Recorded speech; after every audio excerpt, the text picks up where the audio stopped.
सावन में शिव की पूजा क्यों करते हैं? परिचय। भारतीय संस्कृति और सनातन धर्म में शिव की पूजा का विशेष महत्व है। विशेषकर सावन का महीना भगवान शिव को समर्पित माना जाता है। ये महीना श्रद्धा, भक्ति और तपस्या का प्रतीक है। इस समय शिव भक्त व्रत, उपवास, रुद्राभिषेक और जलाभिषेक के माध्यम से शिव को प्रसन्न करने का प्रयास करते हैं। लेकिन सवाल ये उठता है कि सावन के महीने में ही शिव की पूजा को इतना महत्व क्यों दिया जाता है? इसका उत्तर हमें धर्म, पुराण, प्रकृति और अध्यात्म की गहराइयों में मिलता है। 1. सावन का महीना और उसका महत्व। सावन, श्रावण, हिंदू पंचांग के अनुसार वर्ष का 5वां महीना होता है। ये विशेष रूप से वर्षा ऋतु में आता है और वातावरण को शुद्ध और पवित्र बना देता है। ये समय प्रकृति के पुनर्जीवन का होता है। पेड़ पौधे, नदियां, झरने, सब कुछ हरियाली से भर जाता है। ये समय शिव साधना और ध्यान के लिए आदर्श होता है, क्योंकि वातावरण शांत और अनुकूल होता है। 2. पौराणिक कथा, समुद्र मंथन और विषपान। सावन में शिव पूजा का सबसे प्रमुख कारण समुद्र मंथन की घटना है। देवताओं और असुरों ने अमृत प्राप्ति के लिए समुद्र मंथन किया। इस मंथन से 14 रत्न निकले, जिनमें सबसे पहले हलाहल विष निकला। ये विष इतना घातक था कि उससे संपूर्ण सृष्टि के विनाश की आशंका थी। तब सभी देवता भगवान शिव के पास गए और प्रार्थना की। शिव ने करुणा भाव से उस विष को ग्रहण कर लिया, लेकिन उन्होंने उसे गले से नीचे नहीं उतारा, बल्कि कंठ में रोक लिया।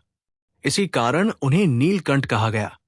विष का प्रभाव अत्यंत गर्म था, जिसे शांत करने के लिए देवताओं ने शिव पर गंगाजल, दूध, दही, शहद और बेलपत्र चढ़ाए।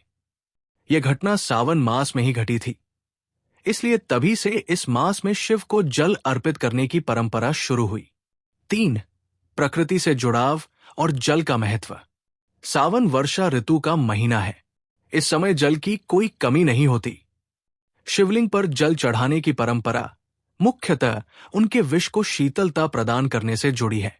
इस माह में शिवलिंग पर जल अर्पण करने से मन को शांति, शरीर को स्वास्थ्य और आत्मा को पवित्रता प्राप्त होती है। इसके अतिरिक्त शिवलिंग एक प्रतीक है ब्रह्मांड की ऊर्जा का, और जल उस ऊर्जा को नियंत्रित करने का माध्यम माना जाता है। 4. श्रावण सोमवार व्रत का महत्व। श्रावण मास के प्रत्येक सोमवार को व्रत रखने की परंपरा है। इसे श्रावण सोम व्रत कहा जाता है। यह व्रत विशेष रूप से महिलाओं के बीच लोकप्रिय है, जो इसे अच्छे वर की प्राप्ति या पति की दीर्घायु के लिए करती है। मान्यता है कि जिसने सच्चे मन से सावन के सोमवार को शिव का व्रत रखा, उसकी सभी इच्छाएं पूरी होती है। 5. शिव का सृष्टि में स्थान। शिव केवल एक देवता नहीं है, वे विनाश के देवता हैं, जो संहार करते हैं ताकि नवसृजन हो सके। वे त्याग, तप, ध्यान और समाधि के प्रतीक हैं। उनकी पूजा से जीवन में नकारात्मकता दूर होती है और व्यक्ति का आध्यात्मिक विकास होता है। सावन में शिव की पूजा करके भक्त अपने भीतर की बुराइयों को नष्ट करते हैं और जीवन में नई ऊर्जा प्राप्त करते हैं। 6. धार्मिक परंपराएं और अनुष्ठान। सावन में शिव मंदिरों में विशेष भीड़ होती है। लोग कांवड़ यात्रा निकालते हैं और गंगाजल लाकर शिवलिंग पर चढ़ाते हैं। रुद्राभिषेक, महामृत्युंजय जाप, शिव चालीसा और पंचामृत स्नान जैसे अनुष्ठान इस समय बड़े श्रद्धा भाव से किए जाते हैं।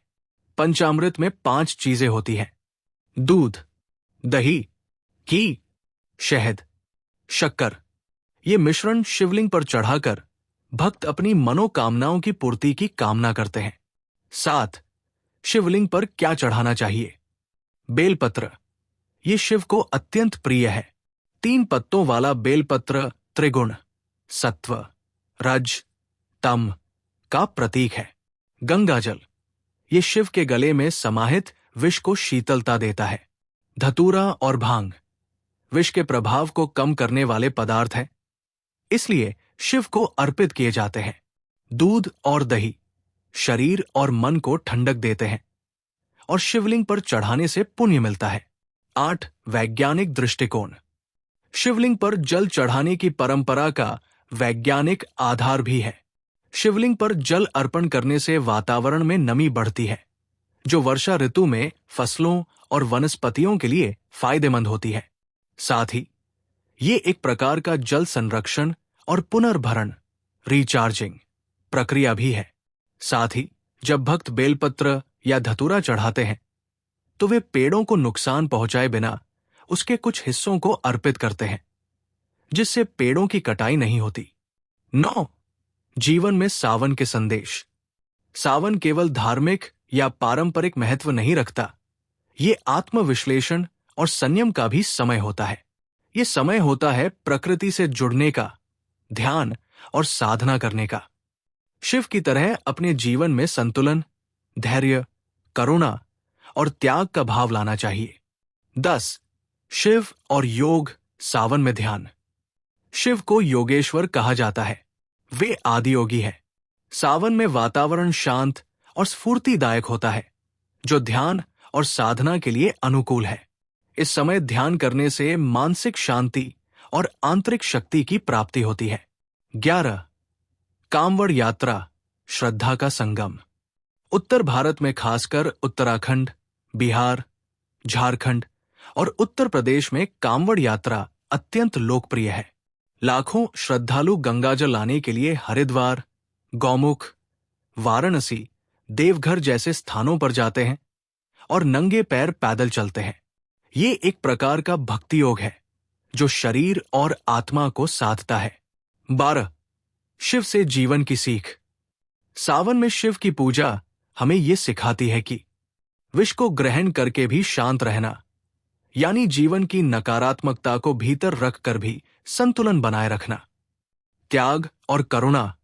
शिव ने दूसरों के कल्याण के लिए स्वयं पीड़ा झेली। ध्यान और आत्मचिंतन।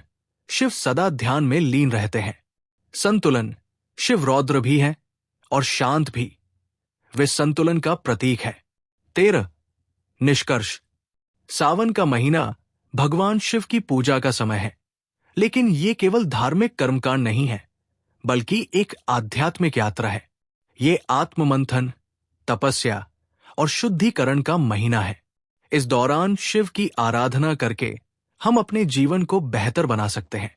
ये महीना हमें याद दिलाता है कि जैसे शिव ने सृष्टि की रक्षा के लिए विषपान किया, वैसे ही हमें भी अपने जीवन में कठिनाइयों का सामना करके दूसरों की भलाई करनी चाहिए। सावन में शिव की पूजा करना केवल परंपरा नहीं, एक आध्यात्मिक साधना है जो हमें जीवन का सच्चा अर्थ सिखाती है। त्याग, सहनशीलता, संतुलन और करुणा।